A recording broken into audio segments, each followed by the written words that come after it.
Hello, this is Deacon Larry, and this is Renewed.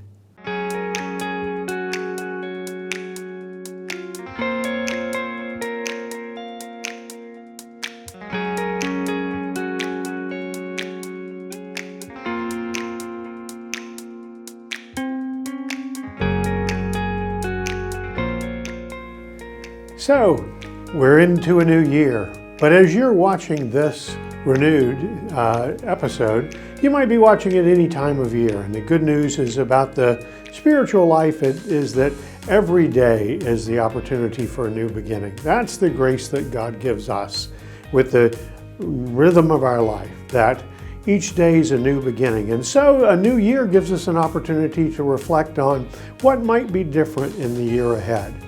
As Christians, we can look at this in a number of ways. It might give us a framework to think about.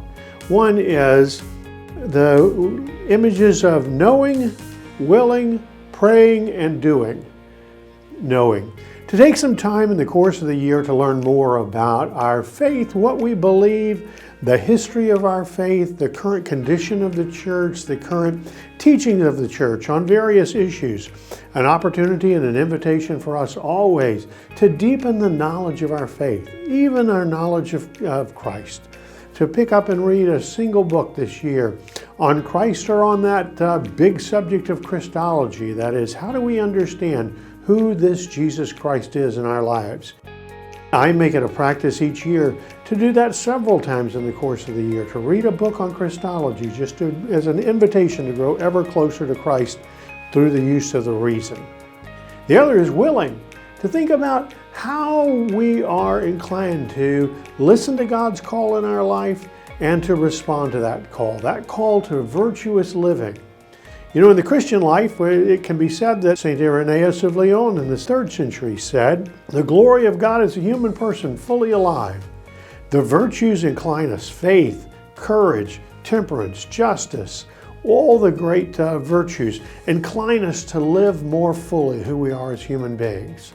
So in the course of a new year might be an opportunity for us to take one or two of the virtues and say, let me practice that virtue in a unique way this year. Let me work on my courage. Let me work on my temperance, my use of worldly goods, the manner in which I eat, the way in which I sleep, the manner in which I exercise. Instead of just focusing on a diet, think about temperance as the whole way we live in these bodies as human persons. The third way, praying. Just saw the Pew study on religion, the religious landscape in America, a study conducted in 2021 that's been an extended multi-year study. It's been done a number of times. But this year, an interesting fact in the Pew study, that less than 50% of American adults pray once a day. That is, 48% of Americans don't pray once a day, 52% of Americans don't pray daily.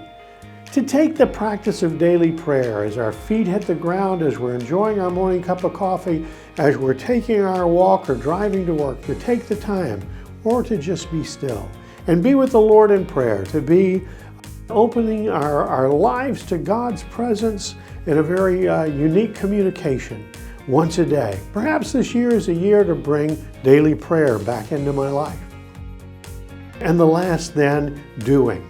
To be able to take up some action. Because as Christians, we're reminded in the Gospel of John that Christ's desire was that we might bear fruits that will last, and those fruits are of our labors. So being able to take up a care for someone in need. It may be a child or an adult in your own family. It may be somebody beyond your family, a neighbor in need. Or it could be the brothers and sisters who are in need, who are served in so many ways by the organizations that we're affiliated with as a parish, at Christian Community Service Center or Casa Juan Diego, the Loaves and Fishes Soup Kitchen, taking up an opportunity to act on behalf of the others. So in the course of a year, this new year, 2022, or whatever day or year you're watching this, to think this is an invitation to think about, how do I think and use my mind to know Christ deeper? How do I improve my will and living those virtues? What about taking up daily prayer and then placing all that I think, all that I will, and all that I pray into action that we might indeed be renewed.